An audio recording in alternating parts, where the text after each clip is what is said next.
ओम शांति। आज सतगुरुवार का दिन है। प्यारे बाबा के 25 फरवरी के साकार महावाक्य हैं। साकार महावाक्यों में आज बाबा विशेष समय पुरुषार्थ करने की बात याद की यात्रा पर समझा रहे हैं कि हम बच्चों को लगातार प्यारे बाबा को याद करना है, याद रखना है, याद का पुरुषार्थ करना है, क्योंकि याद से ही विकर्म विनाश होंगे, याद से ही कर्मातीत बनेंगे, याद से ही ऊंच पद की भी प्राप्ति करेंगे। कल की भी मुरली में जैसे बाबा ने याद अक्षर पर जोर दिया था और याद के लिए ज्ञान जरूरी, और ज्ञान है भक्ति मार्ग में जो भगत भक्ति करते हैं तो भगवान आकर के भक्ति का फल ज्ञान देता है।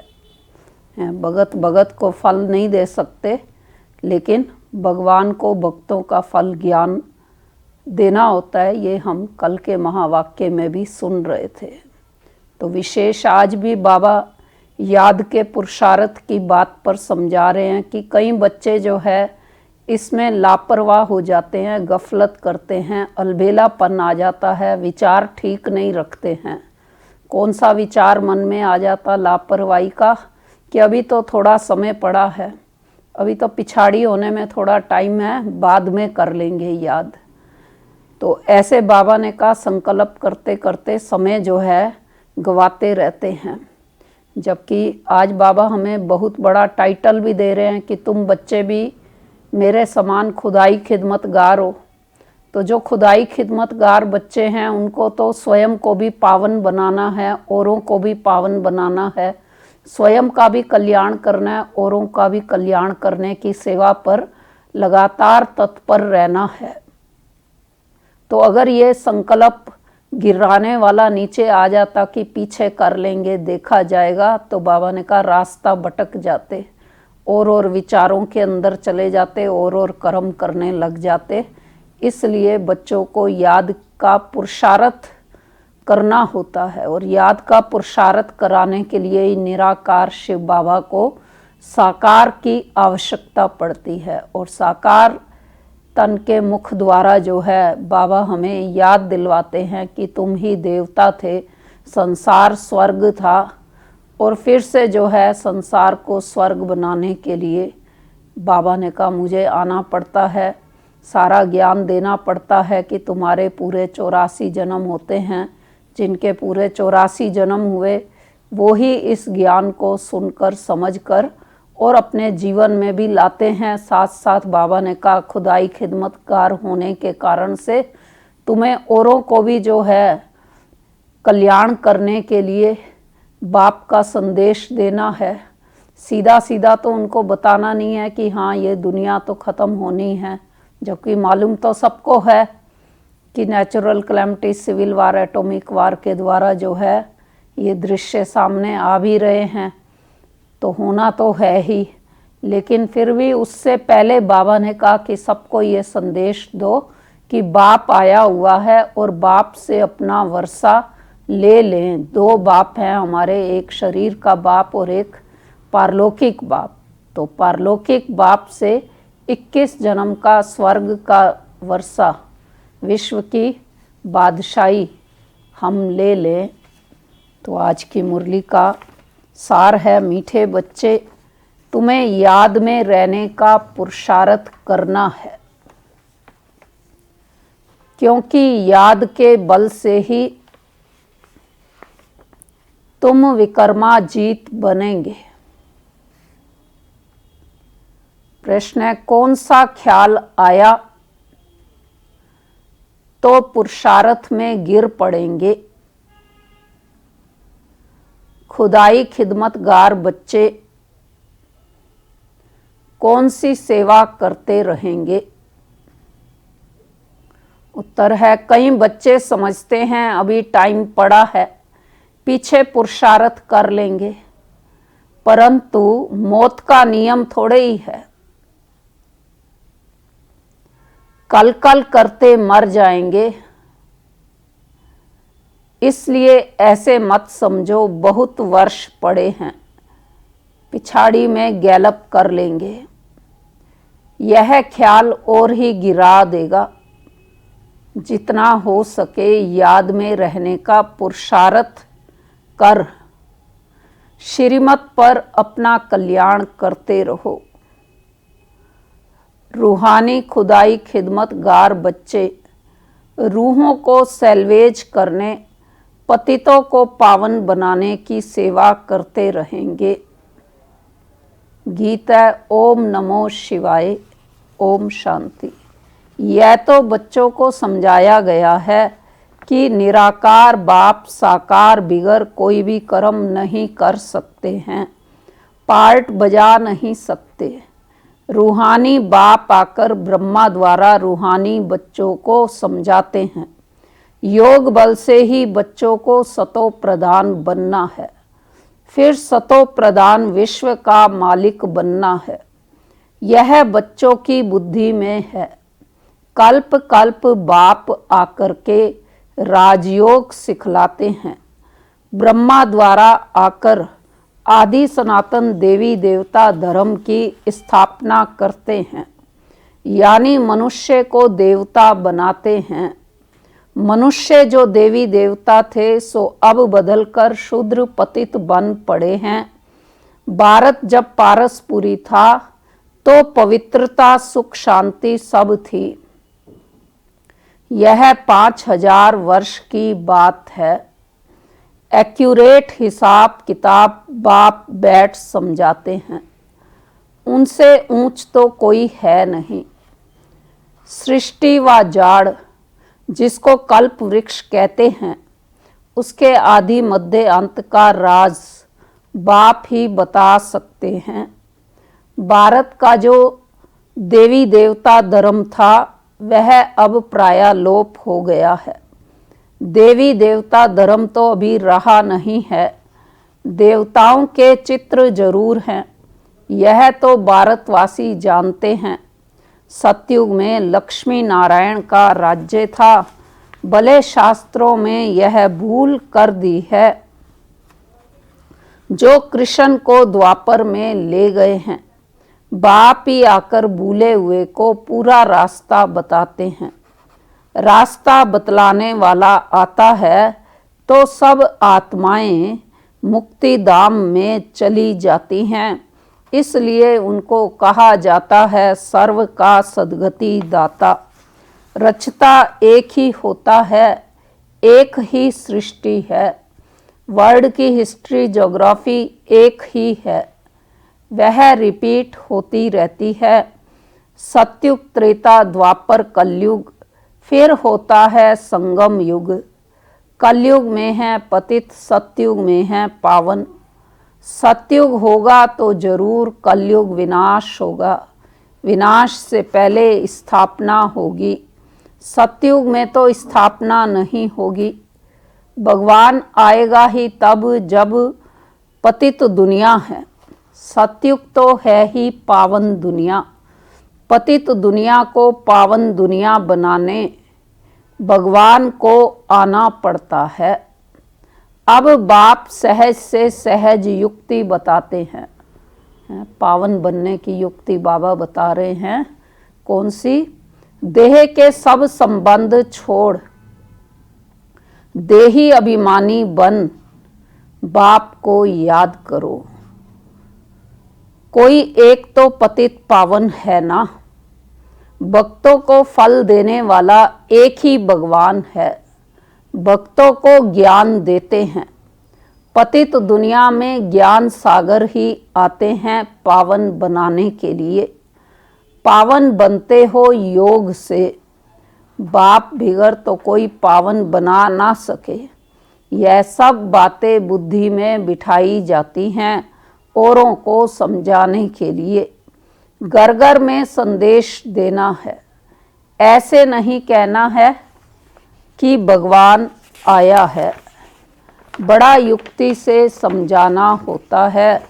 बोलो वह बाप है ना।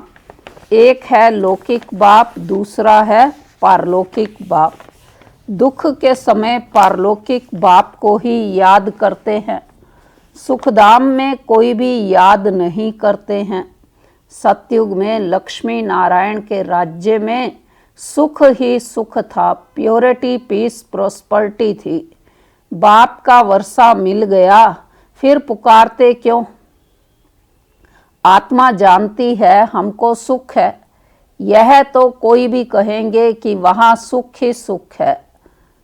क्यों कहेंगे कि वहाँ सुख ही सुख है? क्योंकि बाप ने दुख के लिए तो सृष्टि नहीं रची है ना, यह बना बनाया खेल है। जिनका पार्ट पिछाड़ी में है, 2-4 जन्म लेते हैं, वह जरूर बाकी समय शांति में रहेंगे। बाकी ड्रामा के खेल से ही निकल जाएं, यह हो नहीं सकता। खेल में तो सबको आना होगा।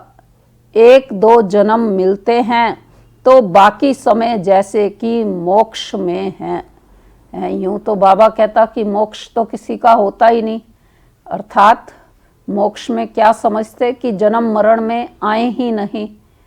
लेकिन बाबा इस बारे में समझाते हैं कि जन्म मरण में तो हर आत्मा को आना ही आना है, क्योंकि आत्मा एक्टर है और एक्टर पार्ट प्ले करती है, तभी तो एक्टर कहलाती है। लेकिन जो है बाबा तो जन्म मरण में भी नहीं आता है, लेकिन इस सृष्टि का क्रिएटर, डायरेक्टर, मुख्य एक्टर होने के कारण से उसको भी अपनी एक्टिंग दुनिया को बदलने की करने के लिए आना पड़ता है।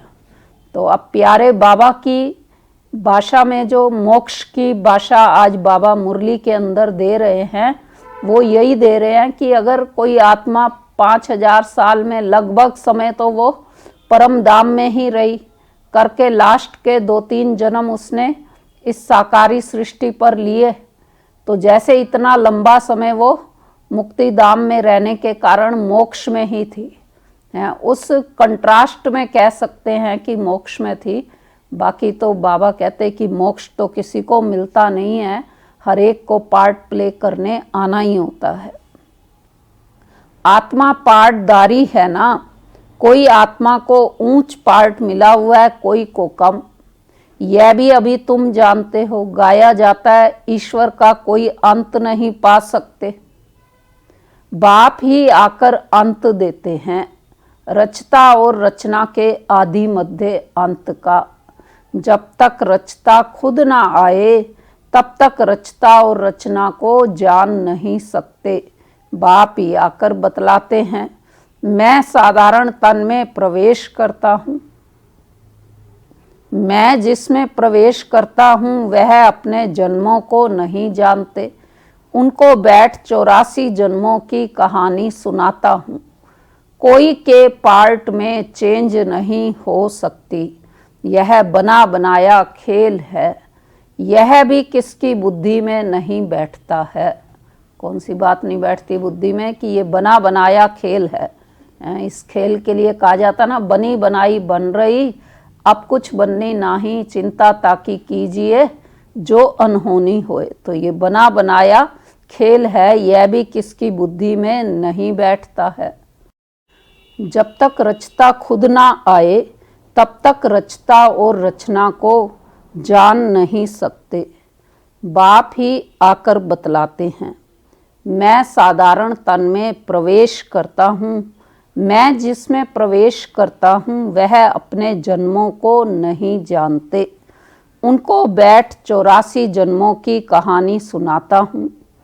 कोई के पार्ट में चेंज नहीं हो सकती, यह बना बनाया खेल है। यह भी किसकी बुद्धि में नहीं बैठता है। बुद्धि में तब बैठे जब पवित्र होकर समझे। अच्छी रीति समझने के लिए ही 7 रोज भट्ठी है।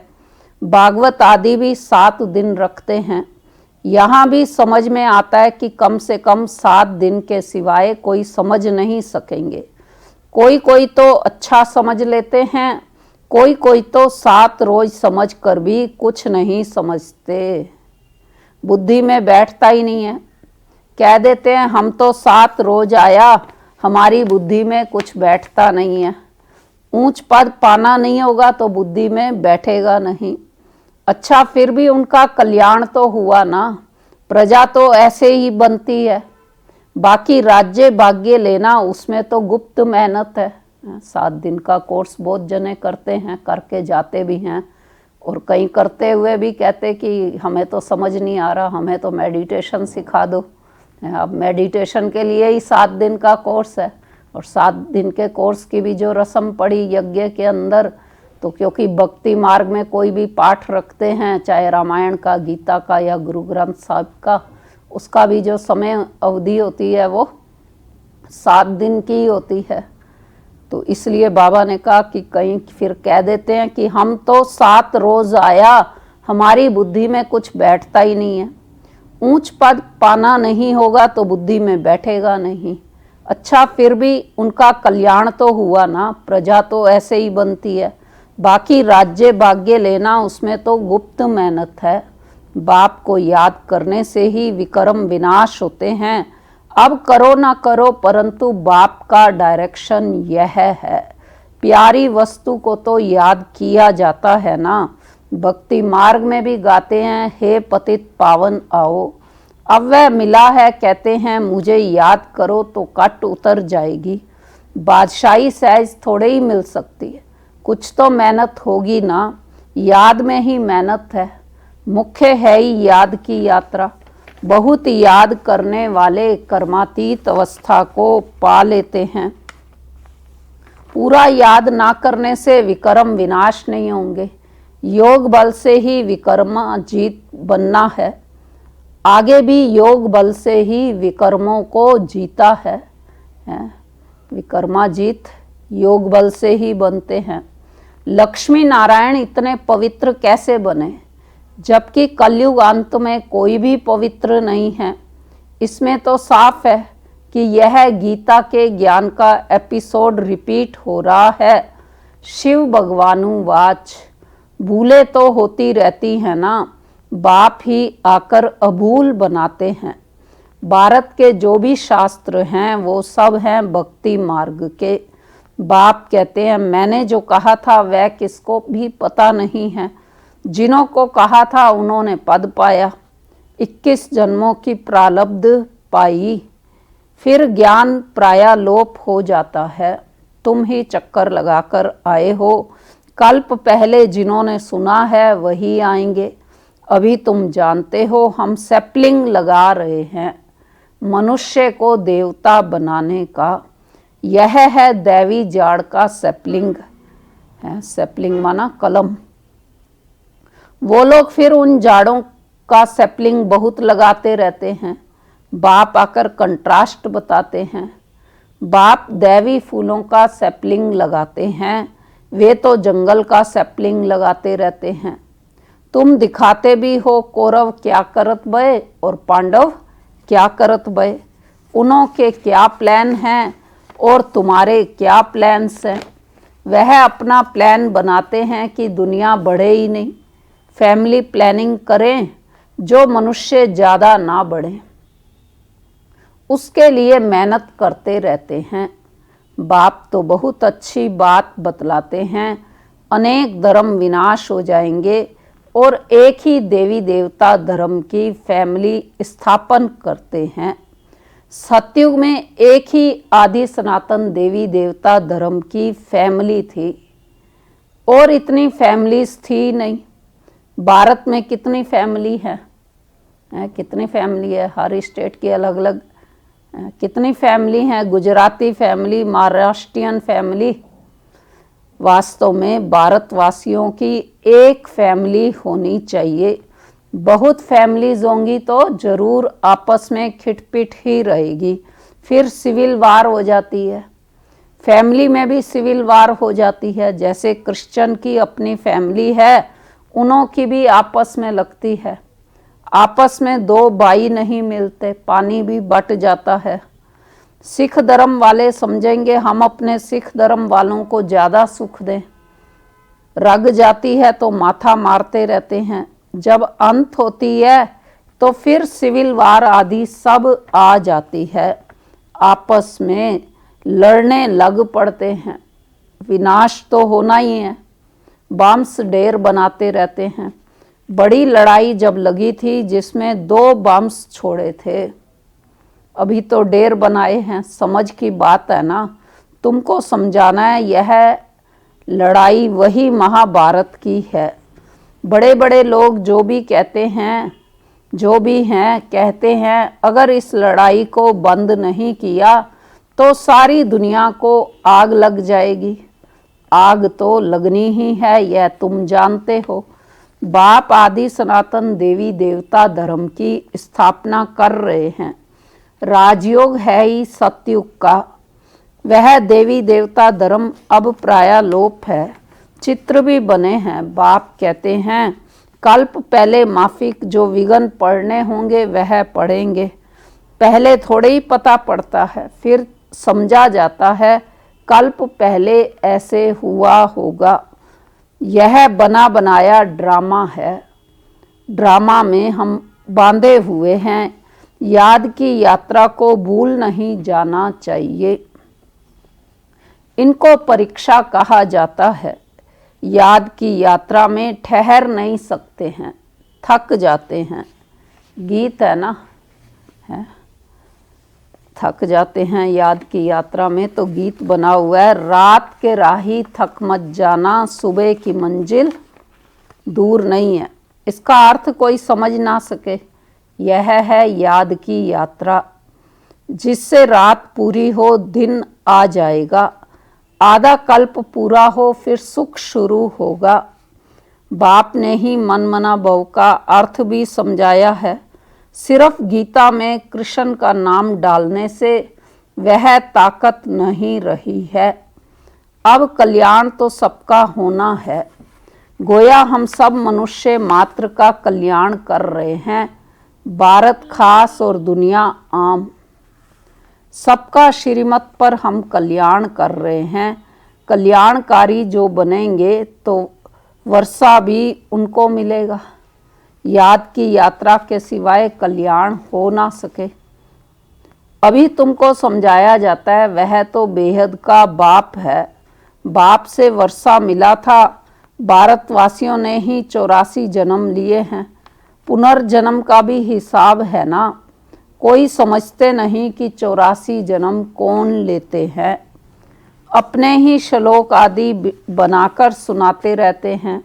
गीता वही टीकाएं अनेक लिख देते हैं। तो गीता से तो किसको बड़ा कर दिया? भागवत बड़ा कर दिया है। गीता में है ज्ञान और भागवत में है जीवन कहानी। वास्तव में बड़ी गीता होनी चाहिए। ज्ञान का सागर बाप है, उनका ज्ञान तो चलता ही रहता है। वह गीता तो आधे घंटे में पढ़ लेते हैं। अभी तुम यह ज्ञान तो सुनते ही आते हो। दिन प्रतिदिन तुम्हारे पास अनेक लोग आते रहेंगे, धीरे धीरे आएंगे। है? अभी तो देखो इन दिनों में तो सेंटरों से पक्के पक्के भाई बहन भी नहीं आ रहे हैं। कारण सबको पता ही है, लेकिन फिर भी बाबा ने कहा कुछ भी होता रहेगा तो ज्ञान सुनने तो आते ही रहेंगे। दिन प्रतिदिन तुम्हारे पास अनेक लोग आते रहेंगे, धीरे धीरे आएंगे।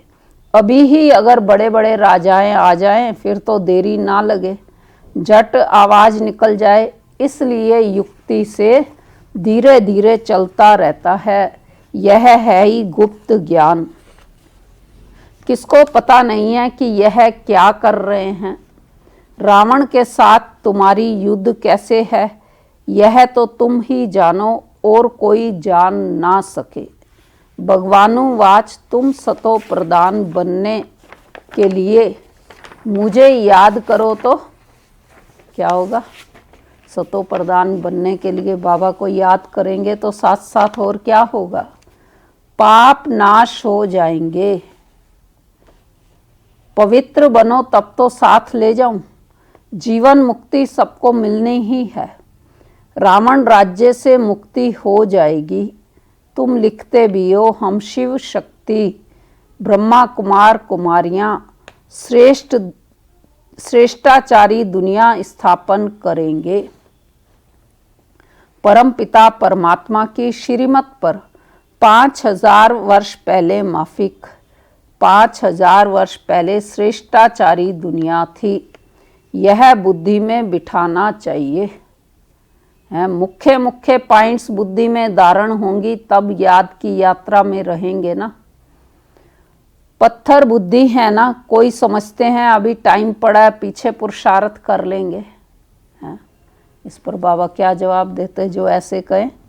तो बाबा ने कहा परंतु मौत का नियम थोड़े ही है, कल मर जाएं तो कल कल करते मर जाएंगे। हमारा एक चित्र भी है जिसमें लिखा हुआ है कल कल करते काल खा जाएगा है, पता भी नहीं चलेगा। तो पुरुषार्थ तो किया नहीं, इसलिए ऐसे मत समझो कि बहुत वर्ष पड़े हैं, पिछाड़ी में गैलप कर लेंगे। यह ख्याल और ही गिरा देंगे। जितना हो सके पुरुषार्थ करते रहो। श्रीमत पर हरेक को अपना कल्याण करना है, अपनी जांच करनी है। कौन सी? कितना बाप को याद करता हूँ और कितना बाप की सर्विस करता हूँ, और कितना बाप को याद करते हैं और कितना बाप की सर्विस करते और कितना उसकी पढ़ाई को पढ़ते। तो तुम रूहानी खुदाई खिदमतगार हो ना, तुम रूहों को सैल्वेज करते हो। रूह पतित से पावन कैसे बने उसकी युक्तियां बतलाते हैं।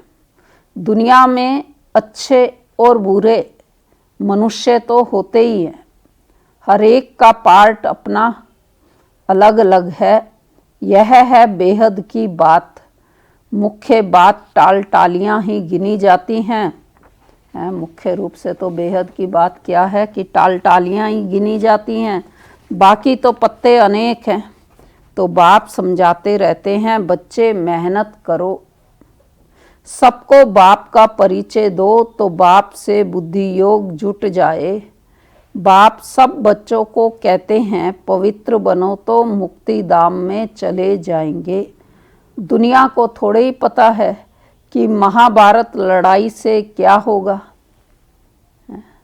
यह ज्ञान यज्ञ रचा गया है क्योंकि नई दुनिया क्योंकि नई दुनिया चाहिए। ज्ञान यज्ञ क्यों रचा है? क्योंकि नई दुनिया चाहिए। हमारा यज्ञ पूरा होगा तो सब इस यज्ञ में स्वाहा हो जाएंगे। जैसे ही हमारा यज्ञ पूरा हुआ तो सारी दुनिया ही उसमें यज्ञ के अंदर स्वाहा हो जाएगी। वही महाभारत लड़ाई फिर से बाबा ने कहा लगती है। अच्छा मीठे मीठे सिकी लदे बच्चों प्रति मात पिता बाप दादा का याद प्यार और गुड मॉर्निंग। रूहानी बाप की रूहानी बच्चों को नमस्ते। हम रूहानी बच्चों की रूहानी बाप दादा को नमस्ते नमस्ते नमस्ते।